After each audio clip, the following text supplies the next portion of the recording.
देखिए, मैंने previous lecture में आप लोगों को बताया था कि जब हम यूनिफ़ॉर्म क्वांटाइजेशन पढ़ रहे थे, तो मैंने आप लोगों को बताया था कि जो प्रैक्टिकल एप्लीकेशंस होते हैं, जैसे speech signal transmission, voice signal transmission, telephonic communication, जो भी हमारे ये सारे प्रैक्टिकल एप्लीकेशन होते हैं, जिसमें हमारे इनपुट सिग्नल का वेरिएशन हम प्रेडिक्ट नहीं कर सकते कि इनपुट सिग्नल स्लोली मूव होगा कि बहुत ही लीनियर मूव होगा, कि उनके बीच में वेरिएशन बहुत ही तेज़ी से होगा, शार्पली उनके बीच में वेरिएशन होगा।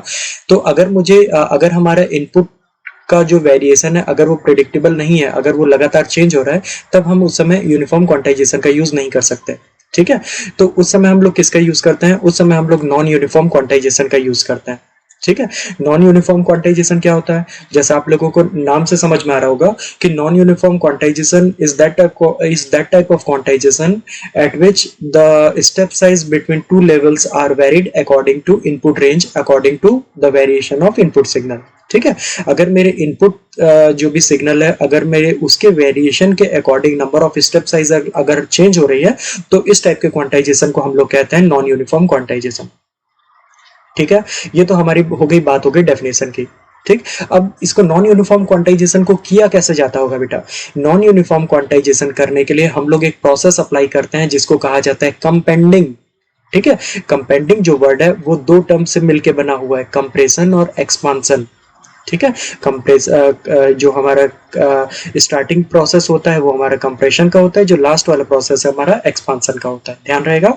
तो आप इसे ऐसा भी समझ सकते हैं कि नॉन यूनिफॉर्म क्वांटाइजेशन मींस कंपेंडिंग। आप इसे ऐसा भी समझ सकते हैं, या फिर आप इसे ऐसा समझ सकते हैं कि नॉन यूनिफॉर्म क्वांटाइजेशन के अंदर हम लोग नॉन यूनिफॉर्म क्वांटाइजेशन में हम लोग कंपेंडिंग का प्रोसेस अप्लाई करते हैं। याद रहेगा, कंपेंडिंग में दो टाइप के अलग अलग प्रोसेस होते हैं। पहला होता है कंप्रेशन का, एक होता है एक्सपांशन का। अब कब कंप्रेशन का होता है, कब एक्सपांशन का होता है, ध्यान रखिएगा। जो हमारी एक जनरल सी बात है कि अगर मैं ट्रांसमीटर में एनकोडिंग करता हूं, तो रिसीवर में उसकी मैं डिकोडिंग करता हूं, तभी मैं उसको एक्सट्रैक्ट कर पाता हूँ। ये तो हमें क्लियर है। वैसे अगर मैं बोलूं कि अगर मैं ट्रांसमीटर साइड सिग्नल को एम्पलीफाई करूंगा बहुत ही ज्यादा, तो रिसीवर साइड डेफिनेटली मुझे सिग्नल को थोड़ा सा एटेन्यूएट करना पड़ेगा, ताकि मैं उस रेंज में सिग्नल को ले पाऊं जिस रेंज में सिग्नल पहले था। बात समझ में आई आप लोगों को? इसका वैसे ही जैसे हम लोग ट्रांसमीटर साइड मॉड्यूलेशन करते हैं, तो रिसीवर साइड हम लोग क्या करते हैं? डीमॉड्यूलेशन करते हैं, ताकि जो हमारा मैसेज सिग्नल है वो रिकवर हो पाए। इसका मतलब ये हुआ कि ट्रांसमीटर साइड और रिसीवर साइड का जो प्रोसेस होता है जस्ट अपोजिट होता है, वाइस वर्सा होता है। ठीक है, इसका मतलब ये हुआ कि ट्रांसमीटर साइड अगर मैं कंप्रेशन करता हूं तो रिसीवर साइड एक्सपांशन होता है, अगर ट्रांसमीटर साइड में एक्सपांशन करता हूं तो रिसीवर साइड मेरा कंप्रेशन होता है। बात यहां तक समझ में आई? अब क्यों मैं कंप्रेशन करता हूं, क्यों मैं एक्सपांशन करता हूं, वो देखते हैं। देखिए बेटा कि अगर मेरे इनपुट सिग्नल के बीच में वेरिएशन बहुत ही कम है, ठीक है, अगर मेरे इनपुट सिग्नल के बीच में वेरिएशन बहुत ही कम है, मैं कुछ ऐसा आप लोगों को समझा रहा हूं। एक मैंने ऐसी लाइन खींची थी जिसमें मैं एक इनपुट सिग्नल बनाया जिसके एम्पलीट्यूड में वेरिएशन बहुत ही कम आ रहा है, और मैं एक और सिग्नल बना रहा हूं, कुछ ऐसा बना दिया मैंने, ऐसा कुछ बना दिया जिसमें आप देख रहे हैं कि यहाँ पे वेरिएशन ज्यादा है लेकिन यहाँ पे वेरिएशन कम है, अगर मैं वाई एक्सिस के करस्पॉन्डिंग इसको चेक करूं तो। ठीक है, तो अगर मैं इसको लेवल्स में डिवाइड करूं, तो कुछ ऐसा डिवीजन होगा। वैसे अगर मैं इसको लेवल्स में डिवाइड करूं तो आप देखेंगे कि सारे के सारे एम्पलीट्यूड तो एक ही लेवल के अंदर आ गए। तो मैं अगर रिप्लेस करूंगा तो मैं पूरे के पूरे सिग्नल को अगर मैं एक ही एम्पलीट्यूड से रिप्लेस कर दिया, तो यहाँ पे तो मेरी जो भी इंफॉर्मेशन है वो तो कुछ रही ही नहीं। ठीक है, तो हम क्या करते हैं, जब भी हमारे ऐसे सिग्नल्स होते हैं जिनके एम्पलीट्यूड के बीच में वेरिएशन बहुत ही कम होता है, ठीक है, तो हम यहाँ पे क्या करते हैं, हम यहाँ पे स्टेप साइज को मिनिमाइज करते हैं। बात यहाँ तक समझ में? स्टेप साइज को मिनिमाइज करने के लिए हम लोग यहाँ पे प्रोसेस अप्लाई करते हैं एम्पलीफिकेशन का। हम स्टेप साइज को मिनिमाइज करने के लिए हम यहाँ पे कंप्रेस करते हैं उसे। ठीक है, या फिर अगर आप इसे दूसरे टर्म्स में टेक्निकली समझना चाहते हैं तो आप इतना ध्यान रखेंगे, जब हमारा जो भी इनपुट सिग्नल के बीच में अगर वेरिएशन बहुत ही कम है, अगर मेरा इनपुट सिग्नल बहुत ही स्लोली वेरी कर रहा है, तो हम लोग क्या करते हैं, ट्रांसमीटर साइड उसको बूस्ट अप कर देते हैं या उसके एम्पलीट्यूड को एम्पलीफाई कर देते हैं। बात यहां तक समझ में आई? ट्रांसमीटर साइड उसके एम्पलीट्यूड को एम्पलीफाई कर देंगे, और अगर मैं ट्रांसमीटर साइड उसके एम्पलीट्यूड को एम्पलीफाई कर दूंगा तो रिसीवर साइड मुझे उसके एम्पलीट्यूड को मुझे कंप्रेस करना पड़ेगा। इसको आप लोग कंप्रेसर की कैरेक्टरिस्टिक से अच्छे से समझ सकते हैं। जैसे मैंने यहाँ पे एक डायग्राम बनाया, आप लोगों के यहाँ पे दिख रहा है। ये जो डायग्राम है ये कंप्रेसर और एक्सपांडर दोनों की कैरेक्टरिस्टिक को रिप्रेजेंट करता है, ठीक है। तो इसको समझने के लिए मैं आपको दोनों की कंपाउंडिंग को समझने के लिए मैं आपको दोनों की वर्किंग अलग अलग समझाता हूँ। ध्यान दीजिएगा, मैंने एक चार्ट यहाँ पे ड्रॉ किया है और मैंने एक एक्सिस वहां ड्रॉ किया और एक एक्सिस मैं यहाँ पे ड्रॉ कर रहा हूँ, ठीक है। ये जो है यहाँ पे मैं आपको एक्सपांसन के बारे में बताऊंगा, यहाँ पे मैं आपको एक्सपांसन के बारे में बताऊंगा, यहाँ पे मैं आपको कंप्रेशन के बारे में बताऊंगा, यहाँ पे मैं आपको कंप्रेशन के बारे में बताऊंगा, ठीक है। तो एक चीज ध्यान रखिएगा, जब हमें बोला जाता है कि कंपाउंडिंग में दो वर्क होते हैं, कंप्रेशन और एक्सपांसन, तो हमारे मन में ये आता है या हमें ये समझ में नहीं आता है कि किस चीज को कंप्रेस किया जा रहा है, किस चीज को एक्सपांड किया जा रहा है, ठीक है। तो ध्यान रखिएगा, जो हमारा कंप्रेसर होता है वो भी दोनों काम करता है, कंप्रेशन और एक्सपांसन, ठीक है। और जो हमारा एक्सपांडर होता है वो भी दोनों काम करता है, कंप्रेशन और एक्सपांसन। याद रखिएगा इस चीज को, ठीक है। लेकिन ये दोनों काम अलग अलग टाइम पे होते हैं, अलग अलग टाइप के सिग्नल के लिए होता है। अब मैं आपको जो बता रहा हूं उस चीज को ध्यान रखिएगा। मैंने आप लोगों को बताया था कि जो भी कंप्रेशन का जो वर्क होता है वो ट्रांसमीटर साइड होता है और जो एक्सपांसन का वर्क जो होता है वो रिसीवर साइड होता है, ठीक है।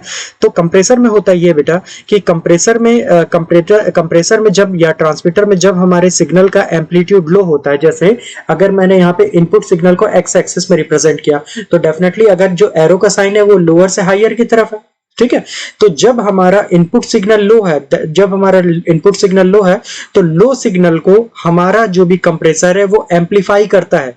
मतलब लो सिग्नल के लिए, लो इनपुट के लिए जो भी हमारा आउटपुट होता है वो ज्यादा होता है, और जो भी हमारा हाई सिग्नल होता है, जैसे यहां से लेकर यहां तक का मैंने लो सिग्नल बनाया है ना, अगर ये 0 से स्टार्ट हो रहे तो यहां से यहां तक का लो सिग्नल है, तो लो सिग्नल के लिए जो भी हमारा आउटपुट है वो ज्यादा है। ये जो y एक्सिस है ये मेरी आउटपुट को रिप्रेजेंट कर रही है, ठीक है।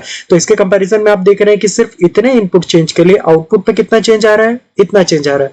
दैट मींस आप समझ सकते हैं ट्रांसमीटर साइड में क्या होता है, लो इनपुट को एम्पलीफाई किया जाता है। बात समझ में आई।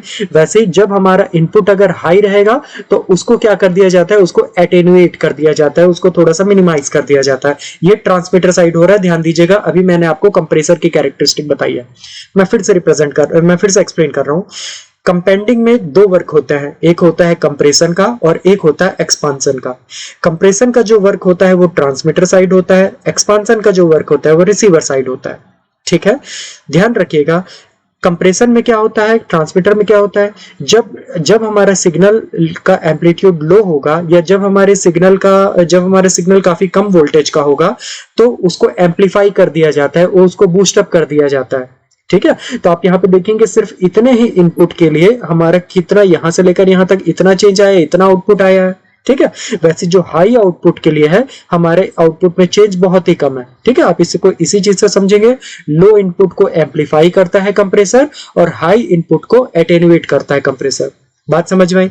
सेम अगर मैं एक्सपांडर का आप लोगों को बताऊं, एक्सपांडर का ऑपरेशन कहां पे होता है, एक्सपांसन कहां पे होता है, एक्सपांसन रिसीवर में होता है। तो एक्सपांसर का जो ऑपरेशन है वो कंप्रेसर का जस्ट अपोजिट होता है। कंप्रेसर में लो सिग्नल को एम्पलीफाई किया जाता था, लो सिग्नल में आउटपुट ज्यादा आता था। एक्सपांसन में क्या होता है, लो सिग्नल में आउटपुट भी कम होता है। यहां से यहां तक लो सिग्नल है, ये हमारी आउटपुट की एक्सिस है, ये हमारी इनपुट की एक्सिस है, ये हमारी इनपुट की एक्सिस है। तो जब हमारा इनपुट कम है तो उस समय आउटपुट भी कम है, आप इससे समझ सकते हैं। लेकिन जब हमारा इनपुट बढ़ता है तो उस समय आउटपुट भी बढ़ता है। बात यहां तक समझ में आई आप लोगों को। कंप्रेसर और एक्सपांसर दोनों वर्क एक दूसरे से जस्ट अपोजिट है। कंप्रेसर कर रहा है लो इनपुट को एम्पलीफाई, हाई इनपुट को एटेन्युएट। एक्सपांसन क्या कर रहा है, लो इनपुट को एटेन्युएट, हाई इनपुट को एम्पलीफाई। ध्यान रहेगा। तो जब ये कंप्रेशन और जब ये एक्सपांसन दोनों को मैं एक साथ बनाऊंगा तो आप लोगों को इस टाइप का कुछ एक कर्व मिलेगा। ये दिख रहा है कंप्रेशन का और ये दिख रहा है एक्सपांसन का। बात समझ में आई। तो पूरे कंप्रेशन प्रोसेस को अगर मैं पॉजिटिव और नेगेटिव एक्सिस लूं तो ये जो डार्क लाइन है पूरे कंप्रेशन को दिखा रही है और ये जो डॉटेड लाइन है ये पूरे एक्सपांसन को दिखा रही है। ध्यान रखिएगा। फिर से मैं रिपीट कर रहा हूं, कंप्रेशन का जो वर्क होता है वो ट्रांसमीटर साइड होता है और एक्सपांसन का जो वर्क होता है वो रिसीवर साइड होता है। दोनों का ऑपरेशन जस्ट अपोजिट होता है। कैसे अपोजिट होता है, लो इनपुट को कंप्रेसर एम्पलीफाई करता है, हाई इनपुट को कंप्रेसर एटेन्युएट करता है, जबकि लो इनपुट को एक्सपांडर एटेन्यूएट करता है, हाई इनपुट को वो एम्पलीफाई करता है। क्योंकि दोनों की वर्किंग अलग अलग है, इसलिए एक को अगर मैं कंप्रेसर कह रहा हूं तो दूसरे को मैंने एक्सपांसर का नाम दिया, एक्सपांडर का नाम दिया। ध्यान रहेगा। तो दोनों को मिला के ये हमारी कैरेक्टरिस्टिक बनती है। इसमें आप लोगों को बीच में एक जो लाइन दिख रही है, ये हमारी लीनियर कैरेक्टरिस्टिक को रिप्रेजेंट कर रही है। ठीक है, तो ध्यान रखिएगा, कंपाउंडिंग में दोनों ऑपरेशन होते हैं, compression as well as expansion. Compressor का वर्क ट्रांसमीटर साइड, रिसीवर का वर्क एक्सपांसन का वर्क रिसीवर साइड होता है। ठीक है, कंपाउंडिंग में क्या होता है, स्टेप साइज को रिड्यूस किया जाता है for low amplitude of signal, और जो भी हमारे स्टेप साइज है उनको इंक्रीज किया जाता है जब हमारे सिग्नल का एम्पलीट्यूड बहुत ही तेजी से चेंज हो, शार्प चेंज हो। ध्यान रहेगा आप लोगों को। तो ये जो हुआ, ये हमारा पूरा कंपाउंडिंग का प्रोसेस हुआ। ये कब किया जाता है, जब हमारे सिग्नल के एम्पलीट्यूड में बहुत ही शार्प चेंजेस होते हैं, जब हमारा सिग्नल का एम्पलीट्यूड लीनियरली वेरी नहीं करता, तब हम नॉन लीनियर क्वांटाइजेशन करते हैं। याद रहेगा आई थिंक आप लोगों को। ठीक है, अब बात आती है जो भी हमारे नॉन लीनियर एक्सपांसन होता है या नॉन लीनियर क्वांटाइजेशन होता है, इसके टाइप की। ठीक, तो नॉन लीनियर क्वांटाइजेशन के दो टाइप होते हैं। एक होता है हमारा, एक को कहा जाता है म्यू लॉ और एक को कहा जाता है ए लॉ। ठीक है, अब म्यू लॉ क्या होता है, ए लॉ क्या होता है, मैं आपको इसके बाद वाले लेक्चर में अपलोड कर दूंगा। ठीक, थैंक यू सो मच।